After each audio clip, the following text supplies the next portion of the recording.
Before there were words, there were symbols, and among them the serpent crawled. In fact, it's more than a symbol. It's a test, asking whether we're ready to confront the deeper truths it reveals. In its coils, it holds both the beginning and the end, a reminder that some truths are too powerful to ignore. In this video, we will try to understand the benevolent side of this symbol and see into its repeating motifs across different times and cultures. In no particular order, we start with the Orphic egg. The Orphic egg, often depicted as a cosmic or primordial egg, encapsulates within it the seeds of the entire universe. In Orphic cosmology, the egg symbolizes a unified source. You can think of it as the monad, for example, a term used in other mystical traditions, visualizing how all diversity emerges from an initial oneness. Ancient Greek cosmogony tells a story of this symbol. We see that the egg hatches and gives birth to Phanes, also known as protogonos, which means the firstborn, a primal deity, source of all life.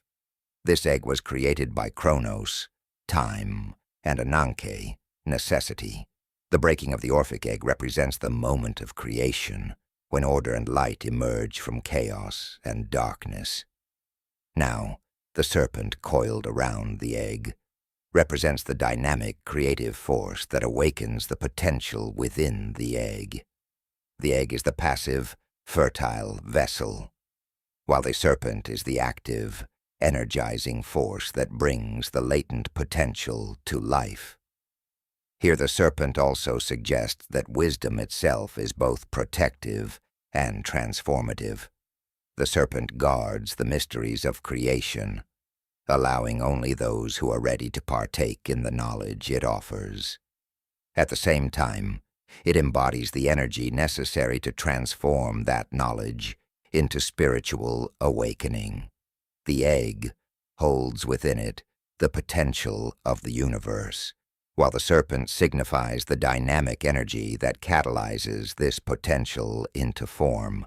Julius Evola, a philosopher and esotericist, writes, "The egg and the serpent together symbolize the alchemical process of creation and dissolution, the eternal flux of being and non-being." Evola's interpretation emphasizes the alchemical nature of the symbol, where the serpent's energy represents both the destructive and creative forces necessary for spiritual transformation. The caduceus has its roots in ancient Mesopotamia, where the image of serpents coiled around a staff first emerged, long before it became associated with Hermes in Greek mythology and Mercury in Roman mythology. In Mesopotamian culture, serpents symbolized protection, wisdom, and healing. The symbol was associated with the god Ningish-Zida, a deity of the underworld and vegetation. Later it became closely associated with Hermes, the messenger of the gods and a strong believer that the most important skill one can have is being diplomatic in all situations life offers. According to myth, Hermes received the caduceus from Apollo, the god of healing, as a token of peace. It became a symbol of Hermes's role as a mediator and guide between realms, particularly between the mortal and divine, the conscious and unconscious. In ancient Rome, the caduceus was a symbol of peace and neutrality. It was used by envoys and diplomats during negotiations, signifying that they were under the protection of the gods and that their mission was peaceful. Roman soldiers would sometimes carry a staff, resembling the caduceus, to indicate a truce or the intent to negotiate. The two serpents represent dual forces, opposing energies like good and evil, life and death, or male and female. The staff they coil around symbolizes the axis mundi, or the world axis, suggesting the balance and harmony of these opposing forces. The caduceus embodies the principle of duality. where harmony is achieved through the reconciliation of opposites. The wings at the top of the staff enhance this symbolism, representing speed, ascension, and transcendence. Kundalini is a concept in yogic and spiritual traditions, particularly within Hinduism and Tantra. It is the coiled, dormant, primal energy that underlies all organic and inorganic matter within us. The word Kundalini is derived from the Sanskrit word kundal, meaning coiled, and it is often depicted as a serpent coiled 3.5 times around the sacrum, lying dormant within every human being. The snake is a symbol of Kundalini, the unmanifest energy within you. The nature of Kundalini is such that when it is still, you do not even know it exists. Only when it moves do you realize there is so much power within you. It is a divine spiritual force that lies dormant, coiled up at the base of the spine. Once awakened, the Kundalini makes its way up the spinal column. This energy can be likened to a large river. If one's motives are right, Kundalini is drawn up safely through the inner spine, just as a river follows its natural channel. Indian philosopher and yogi Sri Aurobindo writes, Kundalini is the divine power asleep in the Muladhara. When she wakes, she rises up to find her Lord, the Supreme Divine, in the 1,000-petaled lotus at the top of the head. This ascent, passing from center to center, is the unveiling of the soul and its powers. In many cultures around the world, it is believed that diseases in humans are caused by the absence of this energy in our bodies. In Iran, for example, a sick person is called Baimar, translating to the snake is gone. In many traditions, the serpent is a dual symbol of both creation and destruction. The Kundalini snake, in its dormant state, represents unmanifested potential, while its awakening brings about profound change, destruction of old patterns and creation of a new spiritual reality. This duality reflects the snake's role as both a healer and a destroyer. When the Kundalini snake reaches the crown chakra, it is believed to bring about a state of enlightenment, or samadhi. This state is characterized by the dissolution of the ego, a sense of oneness with the universe, and profound inner peace.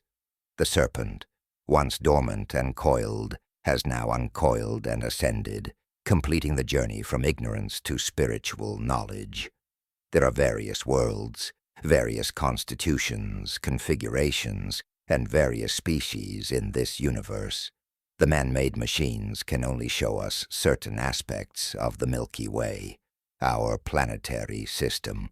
Our machines display only the highly gross, visible aspects and materials that our senses can perceive and our minds can appreciate. There are subtler planes of various degrees in the universe. One such world is what the East calls the Naga Loka, literally translated as the world of snakes. We talk about this world because it has a connection with humankind on Earth. Many people in the East believe that there are some beings from this world who came to Earth and assisted mankind with superior wisdom. That is also why you can see Lord Shiva with a snake around his neck, and also Lord Mahavishnu lying on a snake. Mukhalindar is the name of a Naga, a snake-like being who protected Gautama Buddha from the elements after his enlightenment. It is said that 6 weeks after Gautama Buddha began meditating under the Bodhi tree, the heavens darkened for 7 days, and a prodigious rain descended. However, the mighty king of serpents, Mukhalindar, came from beneath the earth and protected with his hood the one who is the source of all protection. When the great storm had cleared, the Serpent King assumed his human form, bowed before the Buddha, and returned in joy to his palace. It is not because they are snakes that they seem so on earth and to human eyes. They merely assume the form of snakes. They may not appear as snakes to many other species on our own planet. Our naked eyes, through our created machines, cannot see their world, which is also inside the Milky Way. It is only when you meditate and attain a level of subtlety that you can see such worlds. Those who live in energy form or are well versed in the energy mechanics of higher nature can easily conglomerate elements into any form they want. The world has seen various high masters like Sai Baba coming to meet his devotees in different forms. If you travel to the east, you will see a multitude of symbols of Nagas, hinting at the unseen subtle dimension of our existence. In ancient Egypt, serpents were seen as guardians of sacred places and objects. In temples and tombs, serpents were often depicted as guardians of sacred spaces, reflecting their role in protecting the divine and the sanctity of the deceased. But even more importantly, the symbol of Uraeus, which was depicted on the crowns of pharaohs, was a prominent symbol of divine authority and protection. The Uraeus was associated with the goddess Wadjet, who was considered the protector of Lower Egypt. She was a visual representation of this divine protection and was believed to spit fire at the pharaoh's enemies. Sometimes she was depicted as a snake with the head of a woman, or a woman with the head of a snake. She nursed the infant Horus and protected Ra by coiling herself upon his head. In ancient Egypt, the snake held a dual role. It was both revered and feared. The cobra specifically was seen as a powerful protective force, embodying the goddess Wadjet. The Uraeus thus became more than just a symbol of power. It was a direct connection between the pharaoh and the divine, a constant reminder of the god-king's role as the earthly embodiment of the gods. The snake was sacred in this context, as it was a manifestation of divine authority and protection. Life lives on life. This is the sense of the symbol of the Ouroboros, the serpent biting its tail. Everything that lives on the death of something else. Your own body will be food for something else. Anyone who denies this, anyone who holds back, is out of order. Death is an act of giving. We find it in different civilizations, from Egyptian to Greek, from Nordic to Indian. But what is the Ouroboros, and why has it fascinated so many cultures? The Ouroboros is an ancient symbol depicting a serpent or dragon eating its own tail. The name originates from the Greek words aura, tail, and boros, eating.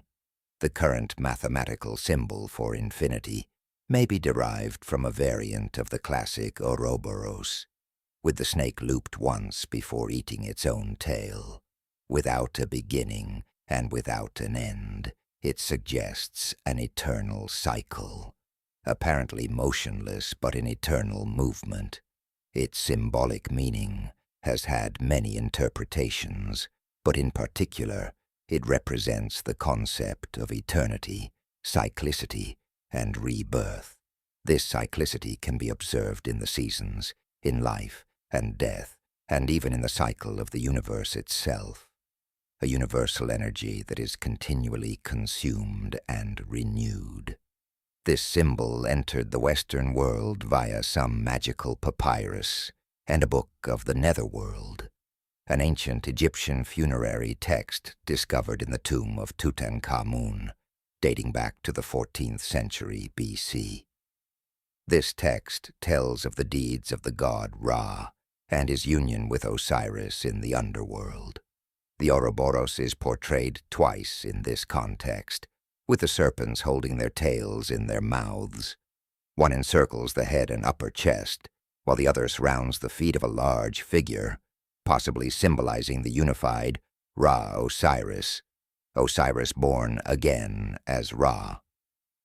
Plato described a self-eating circular being as the first living thing in the universe, an immortal, mythologically constructed beast. The living being had no need of eyes, when there was nothing remaining outside him to be seen, nor of ears when there was nothing to be heard, and there was no surrounding atmosphere to be breathed, nor would there have been any use of organs by the help of which he might receive his food or get rid of what he had already digested, since there was nothing which went from him or came into him, for there was nothing beside him. It is a strange symbol.